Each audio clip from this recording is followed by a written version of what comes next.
사마 장자와 마마 장자. 옛날 한 마을에 사마 장자와 마마 장자라는 사람이 살았다. 둘은 어려서 함께 자라며 친구로 지냈는데 나이가 들면서 처지가 정반대가 되고 말았다. 사마 장자는 그렇지 않아도 많던 재산이 자꾸만 늘어나서 근동에서 제일 가는 큰 부자가 되었는데 마마 장자는 집안 살림이 자꾸자꾸 기울어 하루하루 끼니도 있기 어려운 지경이 되고 말았다. 때는 한겨울이라 먹을 것이 몹시 귀한 때였다. 마마 장자 집에는 이미 곡식이 떨어진 지 오래여서 온 집안 식구가 며칠째 입에 풀칠도 하지 못한 채 쫄쫄 굶는 중이었다. 마마 장자는 뼈와 거죽이 서로 맞붙다시피 한 처자식을 더는 두고 볼 수가 없어 먹을 것을 구하러 집을 나섰다. 그가 찾아간 곳은 어릴 적 친구인 사마장자의 집이었다. 여보게, 사마장자 안에 있는가? 날쌔. 그러자 사마장자가 사랑방 방문을 빼꼼 열더니 마마 장자를 위아래로 훑어보면서 의아한 표정을 짓는 것이었다. 아니, 뉘신데 남의 이름을 함부로 부른단 말이오? 여보게, 날쌔. 나 마마장자를 모른단 말인가? 사마장자는 낯빛을 조금도 바꾸지 않고 차가운 목소리로 말했다. 아니, 마마장자가 우리 집에는 웬일이신가? 다름이 아니고. 마마장자가 말을 더듬자 사마장자가 말 밑동을 뚝 잘랐다. 혹시라도 곡식을 얻으러 온 거라면 그냥 돌아가게. 우리 먹을 것도 빠듯하니 말일세. 마마 장자는 얘기를 꺼내보기도 전에 그만 말문이 꽉 막히고 말았다. 그게 아니고 조금만 빌려주면. 우리 먹을 것도 부족하다지 않는가? 이미 끝난 얘기니 낭패 보기 싫거든 어서 돌아가. 그 말과 함께 사마 장자는 방문을 탕 닫아버렸다. 마마 장자는 눈물을 머금은 채 뒤돌아서 사랑채를 나섰다. 무거운 걸음을 옮겨 사마 장자의 집을 나서려 하는데 나직이 그를 찾는 사람이 있었다. 돌아보니 사마 장자의 며느리였다. 그 손에는 곡식 담은 자루가 들려 있었다. 자, 어서 이걸 가지고 가세요. 우리 시아버지가 본래 나쁜 분이 아니시니 미워하지 마세요. 자루를 받아 돌아서면서 마마 장자가 혀를 찼다. 이 흉악한 집에 이런 착한 며느리라니. 그때 사마 장자의 행실을 낱낱이 내려다보는 이가 있었다. 마을 뒷산의 산신령이었다. 어릴 적 친구까지 매정하게 내쫓는 것을 본 산신령은 참지 못하고 스님의 모습으로 변하여서 사마장자의 집을 찾아갔다. 나무 아미타불 관세음보살. 스님이 연불을 외자 하인 하나가 다가와 슬쩍 소매를 끌면서 속삭였다. 스님, 경치기 전에 어서 가세요. 그러나 스님은 못 들은 척 계속 연불을 외웠다. 나무 아미타불 관세음보살, 나무 아미타불 관세음보살. 그러자 사마 장자가 방문을 왈칵 열어 젖히며 고함을 쳤다. 여봐라! 저놈을 당장 끌어내지 않고 뭐라고 했느냐? 어서 매타작을 해서 끌어내라.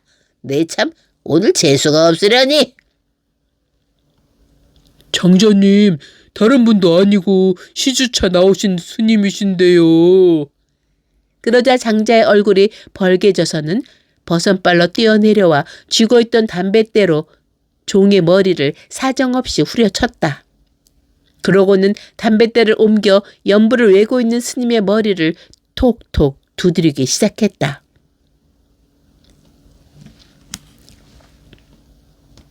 이놈! 내가 우리 부모 제사라도 안 차리는 사람인데 나한테 시주를 바치라고? 이런 고얀 놈을 봤나?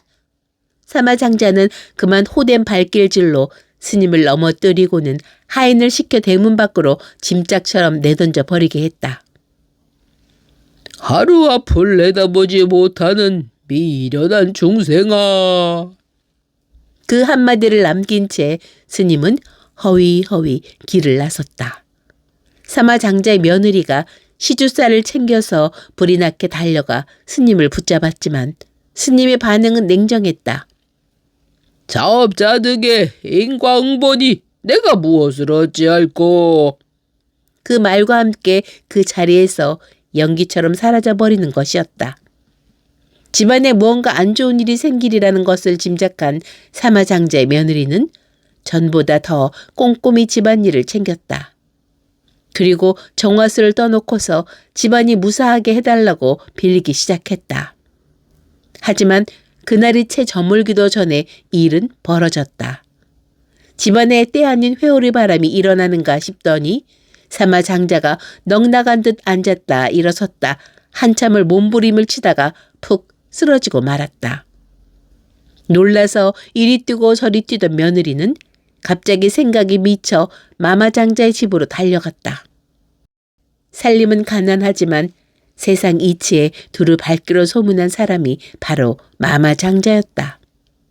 장자님, 마마장자님, 저희 시아버님이 돌아가시려고 해요. 제발 아버님을 살려주세요. 그러자 마마장자가 차갑게 말했다. 너희 아버지가 죽는데 내가 뭘 어쩌란 말이냐. 장자님, 장자님은 모르는 게 없으시다고 들었습니다. 제발 저희 아버님을 살려주세요. 아버님을 살릴 수 있다면 제 목숨을 몇 번이라도 내놓겠습니다. 부디 아버님을 살려주세요. 사마장자의 며느리가 눈물을 줄줄 흘리면서 애원을 하자 마마장자의 마음이 움직이고 말았다. 허허, 네 마음이 참으로 지극하구나. 정성이 이와 같으니 내 어찌 외면하리. 시키는 대로 다 할 수 있겠느냐? 네, 무슨 일이든 다 하겠습니다. 잘 들어라. 지금 당장 쌀 7섬으로 밥을 하고 7섬으로 떡을 빚고 또 7섬으로 술을 빚어서 상 7개를 잘 차려라. 그리고 새 신발 7켤레와 돈 7냥까지 챙겨서 오늘 밤 마을로 들어오는 다리 위에 갖다 놓아라. 그러고서 숨어서 살피면 무언가 알 수 있을 게야. 알겠습니다, 장자님. 그렇게 하겠습니다. 그러자 마마장자가 뜻모를 말을 덧붙였다. 일이 뜻대로 되거든 우리 집 가솔들을 잘 챙겨줘야 한다. 알겠느냐? 그러고 말고요. 고맙습니다. 장자님, 정말 고맙습니다. 집으로 돌아온 며느리는 급히 창고문을 열어 쌀 7섬으로 밥을 하고 7섬으로 떡을 빚고 또 7섬으로 정성껏 술을 빚기 시작했다. 집안 사람들이 미친 사람 대하듯 바라보았으나 며느리는 눈길을 돌릴 틈도 없이 일을 서둘렀다. 그리하여 날이 저물자 새 신발 7켤레와 새 돈 7냥을 함께 챙겨서 마을로 들어오는 다리로 나가 푸짐하게 7쌍을 보아놓았다. 그러고는 바위 뒤에 숨어 오들오들 떨면서 손을 모으고 무언가를 기다렸다. 얼마나 지났을까? 달빛 아래 거무스름한 형체들이 나타나면서 두렁거리는 소리가 들려왔다. 추워. 날도 무척 춥구나.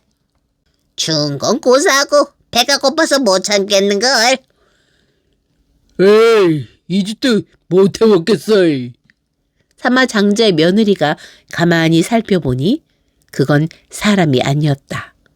머리가 붉고 네 구석에 뿔이 나고 걸레옷을 입었으며 아랫도리에는 무릎까지 횡령을 찼으니 말로만 듣던 저승사자임이 분명했다. 그 수가 모두 7이었다. 다리를 지나던 저승사자들이 음식상을 보고서 깜짝 놀라 말했다. 누가 음식을 차렸네? 그거 푸짐하기도 하구먼. 배고픈데 잘 됐네. 그러자 한 사자가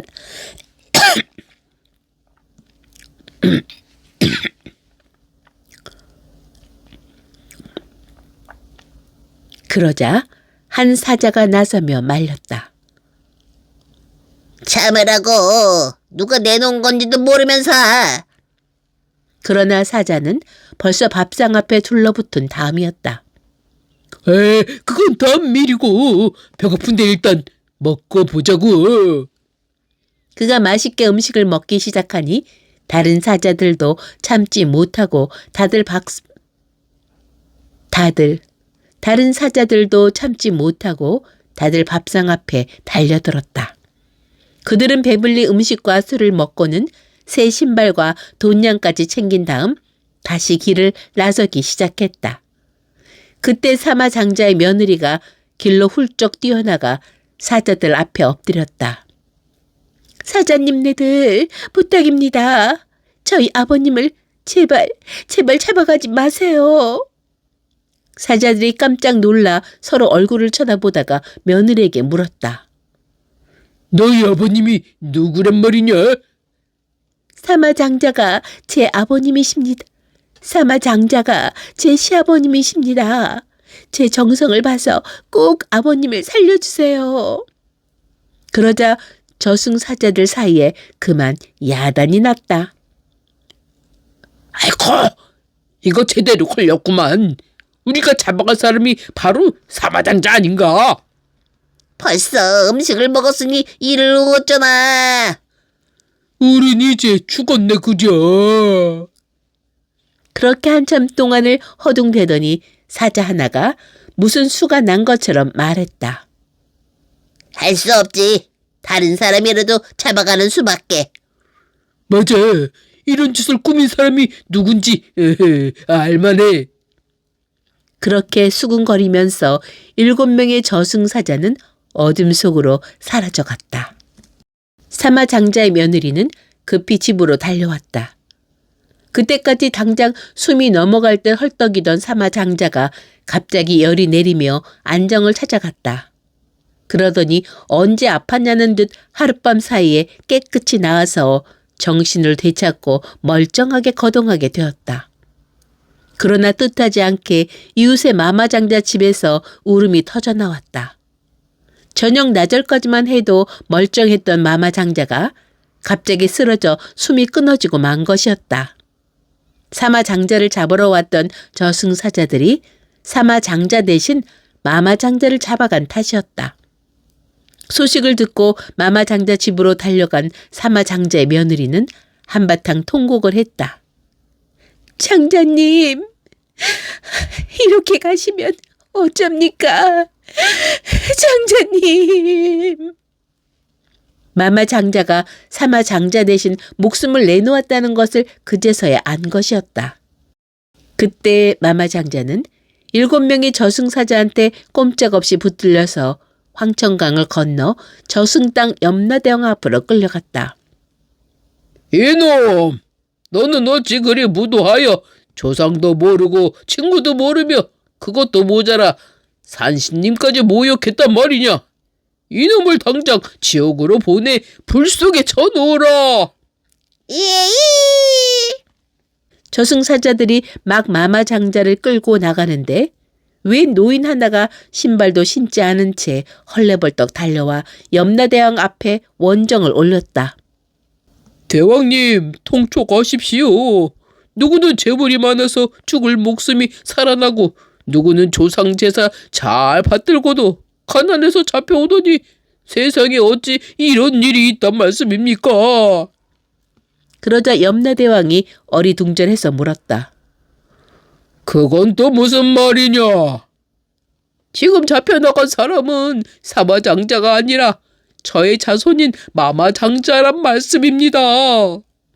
놀란 염라대왕이 마마장자를 잡아온 사자들을 불러들였다. 여봐라, 너희가 잡아온 사람이 사마장자가 아니었더냐? 이게 어찌된 일인지 이실직고 해라. 저승사자들이 속이지 못하고 바닥에 엎드려서 사실대로 아뢰자 염라대왕은 불같이 화를 냈다. 이런 못난 놈들 같으니라고. 너희들을 어찌 믿고서 일을 맡긴단 말이냐. 당장 이놈들을 하옥해라. 그렇게 해서 저승사자들은 음식 한번 잘못 얻어먹은 죄로 속절없이 감옥에 갇히고 말았다. 염라대왕이 신하들한테 명을 내렸다. 마마 장자는 죄 없이 잡혀왔으니 다시 세상에 돌려보내라. 그러면 사마장자는 어떻게 합니까? 그것도 다 제 복이니 어쩌겠느냐. 내버려 두어라. 지옥에 갇힐 뻔하다가 겨우 풀려난 마마장자는 또 다른 사자들에게 이끌려 황천강으로 향했다. 사자들은 마마장자를 이끌고 외나무 다리를 건너다가 갑자기 장자를 확 밀어서 강물 속에 풍덩 빠뜨렸다. 물에 빠져서 허우적대며 비명을 지르는 순간 숨이 끊어진 채 누워있던 마마장자가 외마디 소리를 지르며 눈을 번쩍 뜨고 살아났다. 사람들이 막 염습을 하기 위해 시신을 묶으려던 순간이었다. 그때껏 마마장자의 시신을 지키며 울고 있던 사마장자의 며느리는 마마장자가 살아나자 그 손을 붙들고서 감격의 눈물을 흘렸다. 마마장자 또한 웃으면서 사마장자 며느리의 손을 쓰다듬어 주었다. 너는 그야말로 복동이로구나. 며느리로부터 그간의 사연을 전해들은 사람들은 모두 다 무릎을 치면서 탄복했다. 죽을 뻔하다 살아난 사마장자가 지난 행실을 깊이 뉘우쳤으면 물론이다. 사마장자는 자기 재산 반을 뚝 떼어서 마마장자에게 나누어 주었다. 그 후 두 집은 한 집안처럼 어울려 살면서 세상 사람들에게 널리 덕을 베풀었다고 한다.